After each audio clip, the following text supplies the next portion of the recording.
सभी बोलते हैं कि सृष्टि का सृजन, सृष्टि का निर्माण किसने किया। सभी के मन में यह सवाल आता है कि कौन भगवान जो सृष्टि का सृजन निर्माण किया। तो ये वीडियो देखने के बाद आप जान जाएंगे कि सृष्टि का सृजन और सृष्टि का निर्माण किसने किया।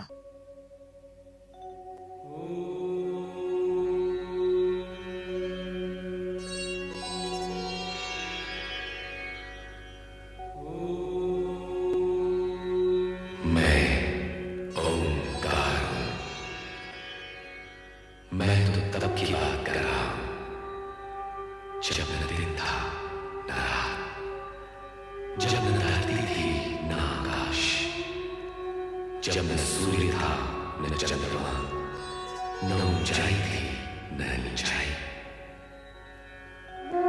ये समय और भूमंडल के जन्म से बहुत पहले की बात है। तब केवल एक शून्य था। प्रकाश और अंधकार दोनों ही एक क्षितिज के साथ। इस शून्य का कोई रंग नहीं था, क्योंकि रंगों ने तो बहुत बाद में जन्म लिया। मैं उस शून्य का परिचय कैसे करूं, क्योंकि परिचय शब्दों की मांग करता है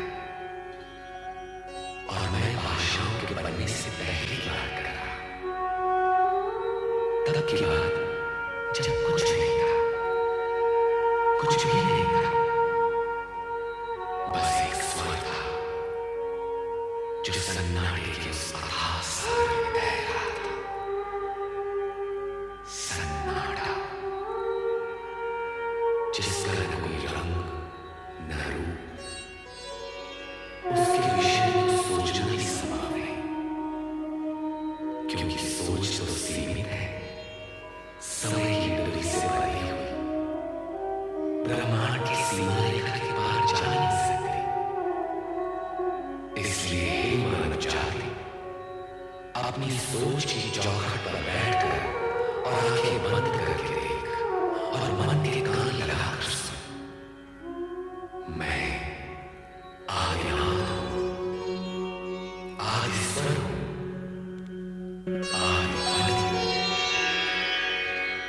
मैं सर्वशक्तिमान महेश्वर सदाशिव जी का प्रतीक हूं। महेश्वर शिव जी सृष्टि के नायक हैं। आदि देवता सर्वशक्तिमान महेश्वर सदाशिव जी का सात्विक रूप जो पंचानन है, उस स्वरूप का प्रत्यक्ष दर्शनार्थ में स्मरण करता हूं।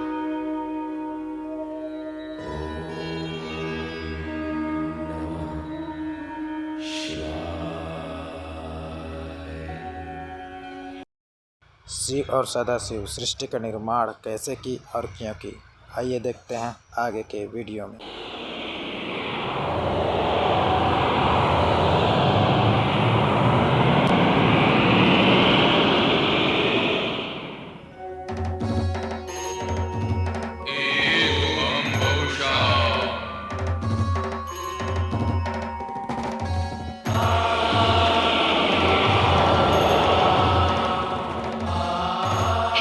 शक्तिमान महेश्वर सदाशिव, शिवा का प्रणाम स्वीकार करें।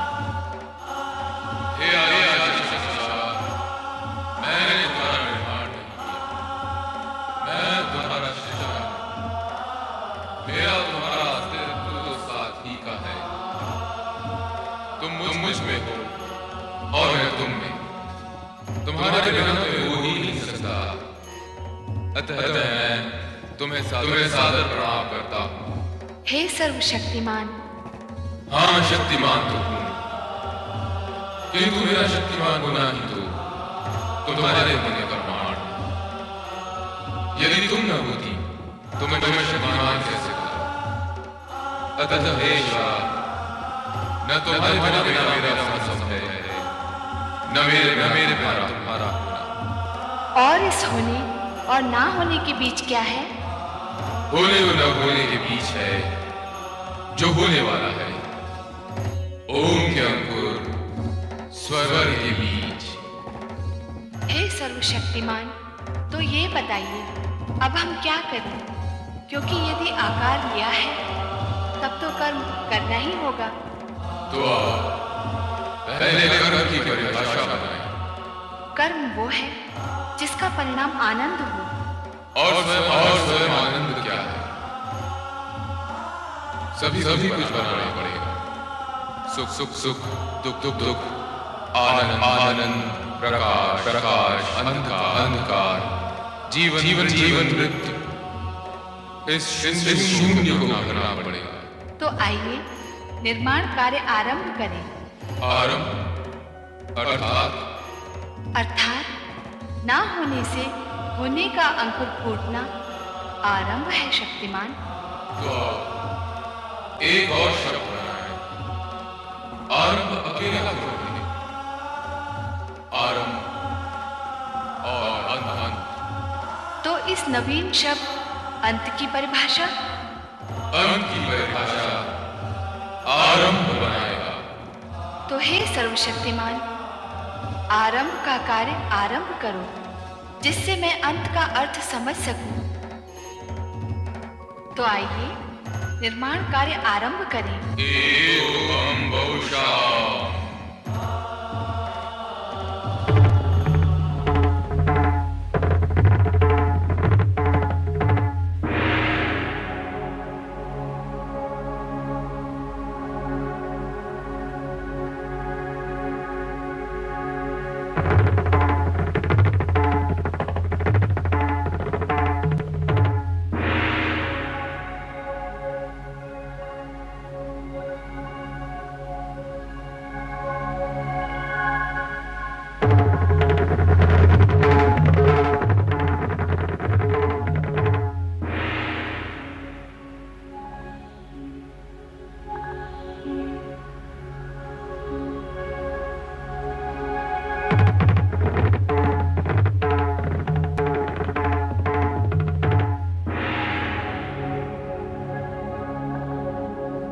इस प्रकार संपूर्ण वातावरण में व्याप्त शून्यता को भरने के लिए देवादिदेव शिव और मां शिवा ने आकाश, वायु, अग्नि, जल, पृथ्वी एवं ग्रह नक्षत्रों की रचना की।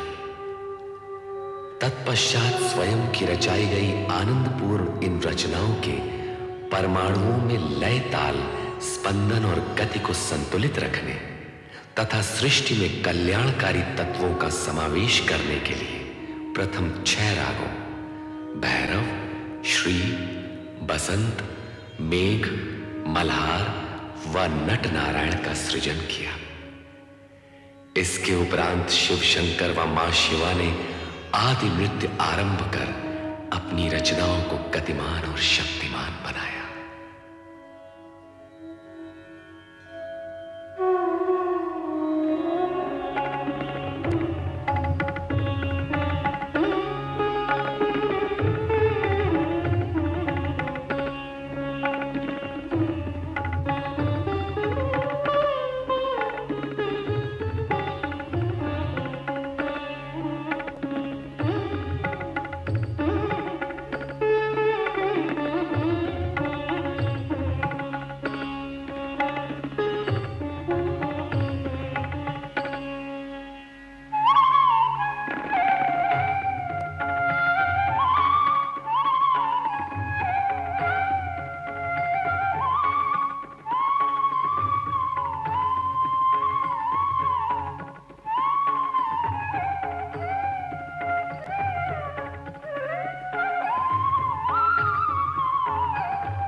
और विष्णु का जन्म कैसे हुआ और उनके जन्मदाता कौन हैं और उनके कर्म और दायित्व क्या हैं, आइए देखते हैं आगे की वीडियो।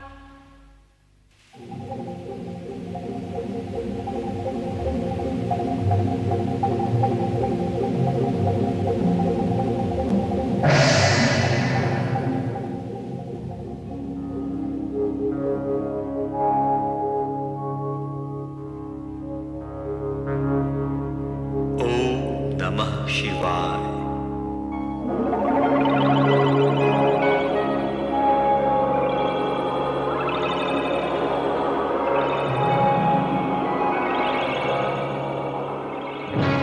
ओम नमः शिवाय। ओम नमः शिवाय। हम कौन हैं? हमारा जन्मदाता कौन है? यही प्रश्न हम भी कर रहे हैं कि हम कौन हैं, हम कैसे प्रकट हुए हैं, हमें किसने उत्पन्न किया है, हमारा कार्य क्या है? दायित्व क्या है? हमारे मन में भी ये इच्छा जागृत हो रही है कि हमारा कर्म और कर्तव्य क्या है।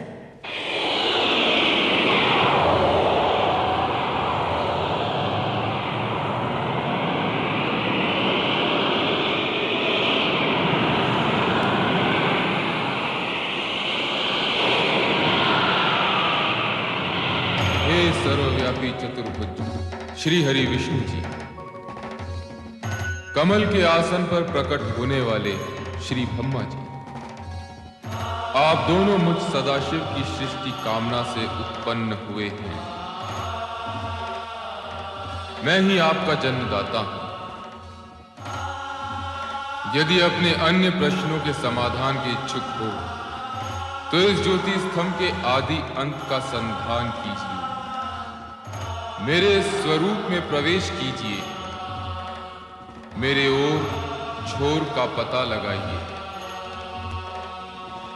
आप सर्वशक्तिमान महेश्वर सदाशिव जी हैं।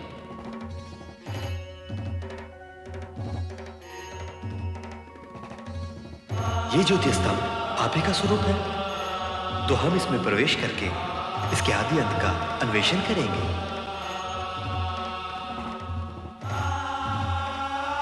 ओम नमः शिवाय।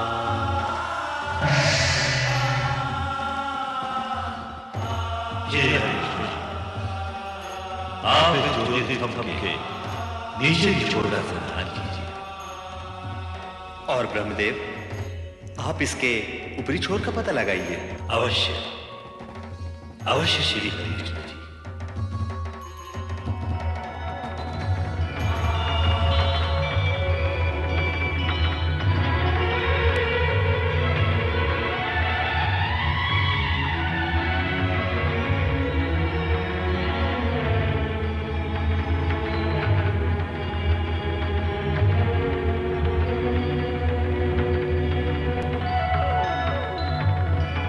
सर्वशक्तिमान महेश्वर सदाशिव जी के ज्योति स्वरूप के आदि अंत का संधान करते हुए श्री ब्रह्मा जी और श्री हरि विष्णु जी की यात्रा निरंतर चलती रही।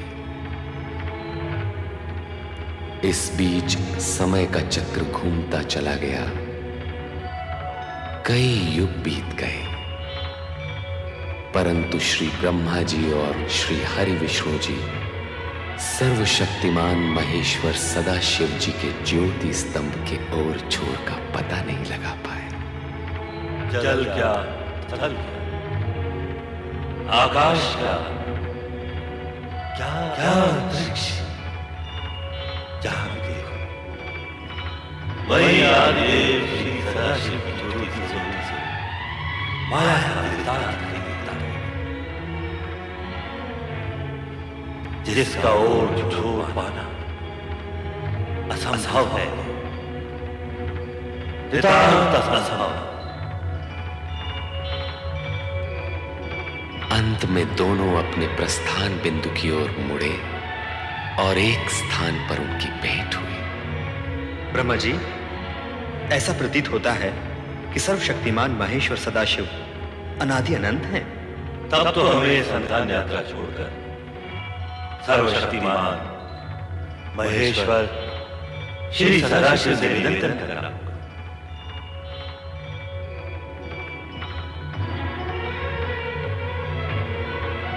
आदि अनंत सर्वशक्तिमान महेश्वर सदाशिव, आपका ज्योति स्वरूप अपरंपार है। हम आपके आदि अंत का पता लगाने असमर्थ हैं। हे ज्योति स्वरूप सर्वशक्तिमान महेश्वर सदाशिव जी, आप हमें अपने स्वरूप का ज्ञान कराइए। श्री ब्रह्मा जी, श्री हरि विष्णु जी, मुझसे ही उत्पन्न आप दोनों अब तक मेरे स्वरूप से अनभिज्ञ हैं, परिचित नहीं हैं, अपरिचित हैं। मेरी ज्योति में पहुंचकर भी आपके अंतर का अंधकार दूर नहीं हुआ। इस अंधकार को मिटाने के लिए हमें क्या करना होगा सदाशिव जी? हमारे अज्ञान अंधकार को मिटाने का उपाय बताइए महेश्वर सदाशिव जी। मेरे स्वरूप का दर्शन पाने के लिए अखंड रूप से मेरा ध्यान करते हुए आप दोनों तप कीजिए, तब ही समस्त कार्यों का साधन है। जो आज्ञा। हे सर्वशक्तिमान महेश्वर सदाशिव जी, अब हम तप करके ही आपको प्राप्त करेंगे। अवश्य महेश्वर सदाशिव जी, हम यही करेंगे। तप करने से आपकी दृष्टि निर्मल होगी और तब मैं साक्षात प्रकट होकर आपका मार्गदर्शन करूंगा।